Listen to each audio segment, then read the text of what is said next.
நாம் பார்க்கின்ற அரியலூர் மாவட்டம் 146 மில்லியன் ஆண்டுகளுக்கு முன்பு கிரிட்டேசியஸ் யுகத்தில் மாவட்டத்தின் பெரும்பகுதி கடலுக்குள் மூழ்கியிருந்தது என புவியியலாளர்கள் கூறுகின்றனர்.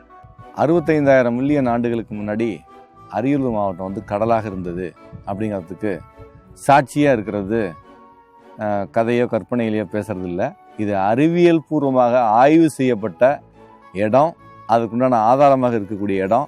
இது அரியலூர் மாவட்டத்தில் இந்த புவியியல் படிமங்களில் தொன்மங்களில் பார்த்தீங்கன்னா கடல் நத்தைகள், பெரிய பெரிய நத்தைகள், ராட்சச நத்தைன்னு சொல்லக்கூடிய நம்மளாம் இப்போ பார்க்குறது நத்தை தொண்ணூறு தானே இருக்குது.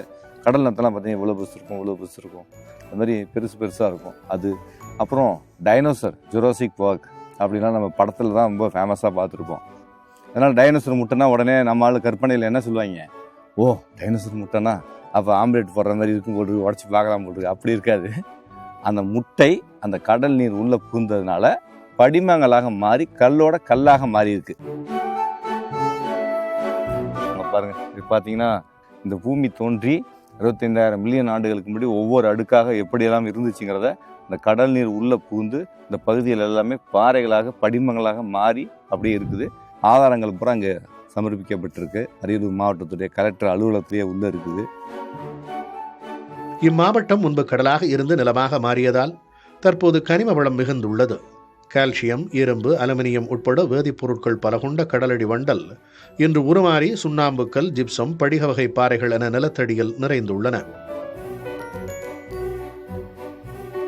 அரியலூர் மற்றும் அதன் சுற்றுவட்டார பகுதிகளில் கனிமங்கள் நிறைந்துள்ளதால் தமிழகத்திலேயே அதிகமான சிமெண்ட் தொழிற்சாலைகள் இங்குள்ளன. டான்சம், ராம்கோ, டால்மியா, செட்டிநாடு, இந்தியா சிமெண்ட் உள்ளிட்ட 8 பெரிய சிமெண்ட் தொழிற்சாலைகள் உள்ளன. அரியலூர் சிமெண்ட் சிட்டி என்ற சிறப்பு பெயரும் பெற்றுள்ளது. ஆனால் தற்போது இங்கு தொழிற்சாலைகளால் நிலத்தடி நீர்மட்டம் குறைந்ததுடன் காற்று மாசும் மிக அதிகமாகியுள்ளது. இப்போ இன்றைய காலகட்டத்தில் வறட்சி மிகவும் அதிகமாக இருக்கிறது. என்ன காரணம்னா, இந்த அரியலூர் மாவட்டத்தில் ஒரு 10 சிமெண்ட் ஆலைகள் இருக்கிறது. இந்த சிமெண்ட் ஆலைகளிலிருந்து வெளியேறக்கூடிய கரியமில வாயு பூரா இந்த காற்றில் பரவி ஹீட்டு உருவாக்கி இங்கே மழையே வரமாட்டேங்குது. இப்போ இந்த மழை காலத்தில் அங்கே சென்னையில் பார்த்தா மழைங்கிறாங்க, விருதுநகரில் இதில் பார்த்தா மழைங்கிறாங்க, ராமேஸ்வரத்தில் பார்த்தா மழைங்கிறாங்க, நாகப்பட்டினம் எல்லாம் மழைங்கிறாங்க. இங்கே அதனுடைய தூறல் தான் தூறுது. ஏரிகளுக்கெல்லாம் தண்ணியே வரல. மிகவும் பின்தங்கிய மாவட்டம், வறட்சியான மாவட்டம். இங்கே தண்ணீரே இல்லை. பசுமை பரப்பை அதிகரிக்கும் வகையிலும் இயற்கை சூழலை தக்க வைக்கும் பொருட்டும் சோலைவனம் தன்னார்வ அமைப்பு, ஊராட்சி மற்றும் மாவட்ட நிர்வாகத்தின் உதவியுடன் அறிவுசார் சூழலியல் பூங்காவை உருவாக்க தேவையான முன்னெடுப்புகளை எடுத்தது. அரியலூர் மாவட்டம் வாரணவாசி ஊராட்சியில் 59 ஏக்கர் பரப்பளவுள்ள பயன்பாட்டில் இல்லாத கரடுமுரடான வறண்ட பூமியை பண்படுத்தி தேவையில்லாத செடி கொடிகள், புதர்களை அகற்றி பல்லுயிர் பூங்காவை உருவாக்க தேவையான களப்பணிகளை செய்தனர். எங்களுக்கு மரம் நடுறது எண்ணம், ஆனால் இடங்கள் இல்லை. ஆனால் இந்த இடம் பார்க்கும்போது ஒரு பெரிய இடம், என்க்ரோச்மெண்ட் இல்லாமல் அரியலூர் மாவட்டத்தில் இப்படி ஒரு இடம் இருக்குதுன்னு தெரிய வந்ததும் இதை நாங்கள் மாவட்ட நிர்வாகத்தில் போய் தெரிவித்தோம். எங்களுக்கு பர்மிஷன் கொடுங்க, நாங்கள் மரம் நடுறோன்னே. ஜஸ்ட்டு ஒரு 5 ஏக்கர்ஸ் ஃபஸ்ட்டு எடுத்து ஃபுல்லாக கம்பி வேலி போட்டு நாங்கள் மரங்கள் நட்டு ஒரு 6 மாதம் வளர்த்தோம்.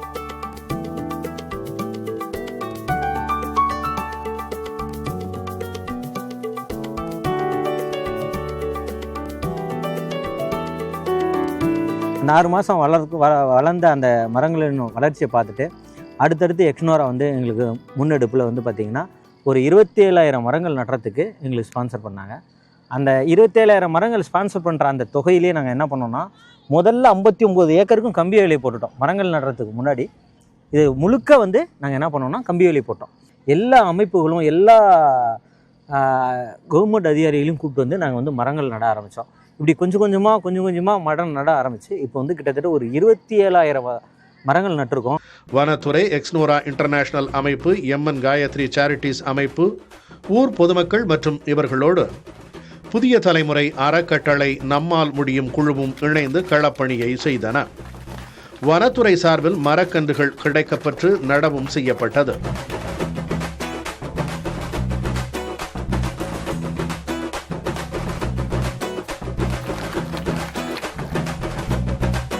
ஃபர்ஸ்ட் ஆரம்பத்துல பாக்குறப்ப பாத்தீங்கன்னா வெறும் காடா இருந்தது. இப்போ நம்ம இதுல வந்துட்டு இருக்கிற இந்த உள்ளூர் பிரமுகர்கள்லாம் முன்னாள் பஞ்சாயத்து தலைவர் இருந்தாங்க, இவரு இவர் இருந்தாரு. எல்லாருமே வந்துட்டு ரொம்ப டெடிகேட்டடா முழு நேர பணிகள் மாதிரி இதை எடுத்து செஞ்சாங்க. அர்ப்பணிப்பு உணர்வோடு செஞ்சிருக்கிறாங்க.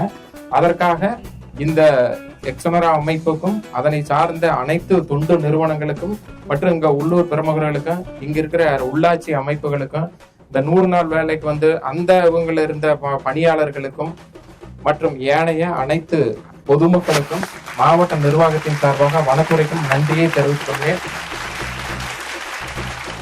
இதில் முக்கியமாக என்னென்னு பார்த்தோன்னா ஒரு நிறைய வெரைட்டிஸ் ஆஃப் ட்ரீஸ், அதாவது 800க்கும் மேற்பட்ட வெரைட்டிஸ் ட்ரீஸை வந்து இங்கே அறிமுகப்படுத்துகிறாங்க. இங்கே அறிமுகப்படுத்தும் போது இங்கே வர மாணவர்களுக்கு அதை சார்ந்த கல்வி கிடைக்கும். அதே போல் இங்கே ப்ளூ க்ரீன் சென்டர்ஸ்ன்ற சொல்கிறோம். ப்ளூ க்ரீன் சென்டர்ஸ்னால் ஒரு மரங்களும் நீரும் இருக்கிற இடம் வந்து ஒரு பல்லுயிர் சூழல் பூங்காவாக மாறும்.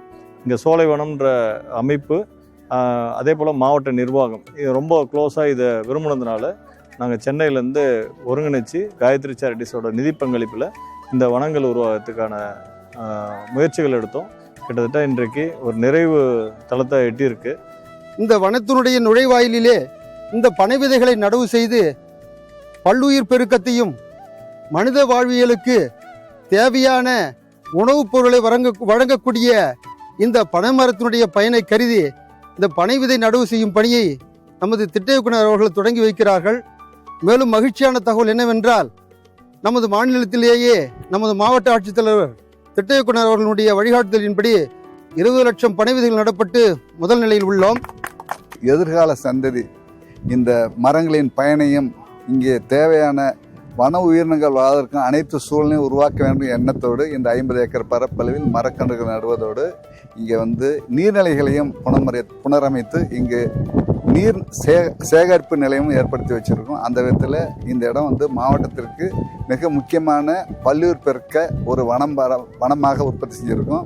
இது வந்து இந்த மாவட்டத்திற்கு ஒரு புவிசார் குறியீடு போல இந்த இடம் அமையும் என்பதில் சந்தேகமில்லை. இதில் வந்து சிறப்பு அம்சம் வந்து பார்த்திங்கன்னா, ஒவ்வொரு வனமாக பிரிச்சிருக்கோம்.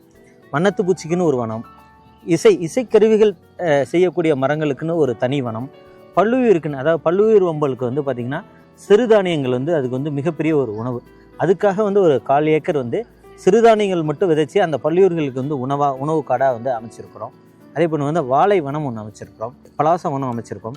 இதில் ஒரு முக்கிய அம்சம் என்ன அப்படின்னா, நம்மளுடைய நட்சத்திர வனம், ராசி வனம் இதெல்லாம் நம்ம வந்து அமைச்சிருக்கோம். அதை தாண்டி வந்து பார்த்திங்கன்னா இந்த பகுதியில் வந்து நீர்நிலைகள் ஒரு 3 நீர்நிலைகளை அமைச்சிருக்கோம். மரக்கன்றுகளுக்கு நீர் பாய்ச்ச 2 ஆழ்குழாய் கிணறுகளும் 3 தடாகங்களும் 6 நீர்த்தேக்கங்களும் அமைக்கப்பட்டுள்ளன. இச்சூழலியல் பூங்காவானது அழிந்து வரும் மரவகைகளை மீட்டெடுக்கும் முயற்சியாக மட்டுமல்லாது வருங்கால சந்ததியினர் சூழலியல் சார்ந்தும் பல்லுயிர் சூழல் குறித்தும் அறிவை பெற உரிய கற்றல் மையமாகவும் உருவாக்கப்பட்டுள்ளது. நான் பார்த்த வரையிலும் அரசு நிலங்களில் இவ்வளோ பெரிய ஒரு வனம் இப்படி ஒரு அமைப்போடு உருவாக்குனதை நான் பார்த்ததில்லை. நான் ஒரு 31 வருஷமாக இந்த மாதிரியான வேலைகளில் இருக்கிறேன். சின்ன அளவில் 1 ஏக்கர் 2 ஏக்கர் அந்த மாதிரி வனங்கள்லாம் இருக்குது. இது ரொம்ப பெரிய முயற்சியாக எனக்கு தெரியுது. நான் நினைக்கிறேன் இது வெற்றிகரமாக அமையும். இது ஒரு சிறப்பான ஒரு முன்னெடுப்பாக இருக்கும் அப்படின்னு நான் நினைக்கிறேன். காலநிலை மாற்றத்திற்கேற்ப பசுமை பரப்பை அதிகரிக்க செய்யும் களப்பணிகள் நாட்டின் முக்கிய தேவையாக இருக்கிறது.